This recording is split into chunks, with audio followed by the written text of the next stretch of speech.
Welcome ladies, gentle dashers, and all dashers to level 10 of the minimum input series.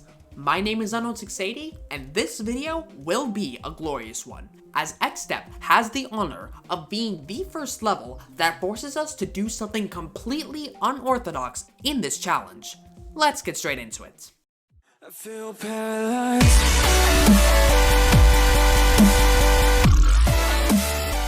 We begin the level as normal for both the icon and the ball section. Be sure to tap decently late at this platform so that you gain distance you'll need to fly in the ship section with the correct alignment. Use your input to land on this corner block here. This resets your horizontal position and allows you to begin your descent once again from a solid point, thus increasing your distance since you don't fall nearly as quickly.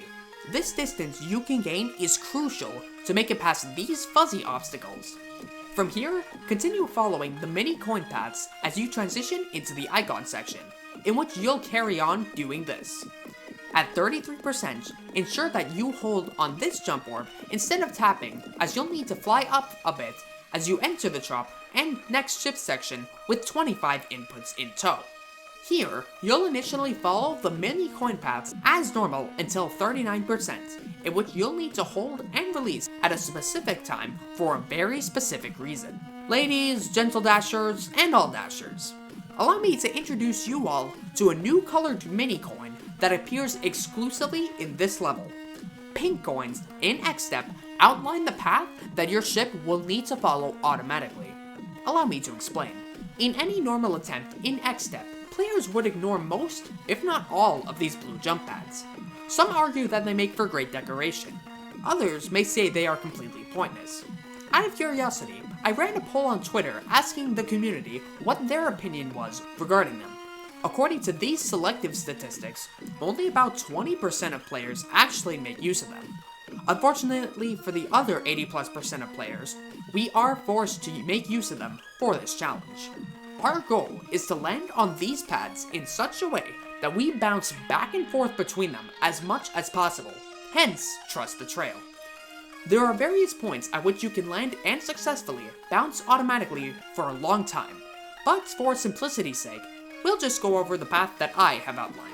When your 39% input is executed correctly, you should land dead center on the second bottom blue pad and bounce back and forth until 43%. Use another input to save yourself and bounce off this blue pad right next to the spike. You'll keep bouncing until 46%, in which you'll need to fly up once more, hit the ceiling of this block, and then allow yourself to fall. In this instance, your ship doesn't interact with blue pads that are oriented opposite to it. Fall down to this jump pad and try to begin your input just before you hit this blue pad so that you begin to fly up immediately upon reorienting itself. You should be able to clear this mid-air obstacle and release it at just the right time so that you clear this spike and land on this blue jump pad. Bounce up, then down, and up again, beginning an input just after you make contact with this pad. Release at this point so that you land on this pad. This should align you in one of two viable ways. If you land on the pad to the far left, you'll land perfectly in the area containing the second secret coin. Hold here so that you grind along with the ceiling and fly up to the icon portal. The second way, not shown here, occurs when you land on the middle or right side of the jump pad.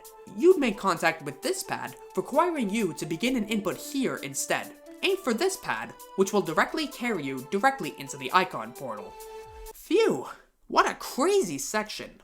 With that out of the way, we now transition back to what we're familiar with. Follow the coin paths as normal until 58%. Jump here and head for the third secret coin. Tap or preemptively hold at the blue orb above. On your way down, begin holding when your icon reaches the bottom of this yellow jump orb. By holding at the bottom, you'll minimize the amount of distance you'll gain, allowing you to jump off this block and skip the need for this jump orb. From here, continue following the coin paths as you head through the open space, then into the confined space and change between points of elevation like so. It's important to note that at 71%, ensure that you release quickly so that you don't jump one additional time. Once you head into the ball section, you'll have no choice but to tap as normal for most of the required inputs. Thankfully, we can save 2 inputs here by just allowing the ball to fall and bypass this platform entirely. With 64 inputs in tow, continue the ball section as normal. At 90%, ensure that your gravity is oriented downwards, as you'll have enough speed to make contact with this ship portal, allowing you to save 1 input and render this platform unnecessary. For this last ship section, simply follow the coin paths until the end, ensuring that you're decently precise. You'll finish off xStep with 84 inputs overall. Our global input counter now reads 573 inputs, putting us well on pace to shatter my initial prediction of 2,000 inputs. In summary, xStep is a bizarre level in this game, as it became the first level in this series where we had to complete a section in a totally unconventional way. I'm now curious as to why RobTop decided to place various blue pads in this ship section. Did he want to showcase them since this is the first level they appear in, use them as decorations since they radiate particles without low detail mode, or did he actually intend them to be used? We may never know. Other than that, this level presents a formidable challenge to us. It was, overall, a real blast to practice and play. Now, can we say the same about the next level?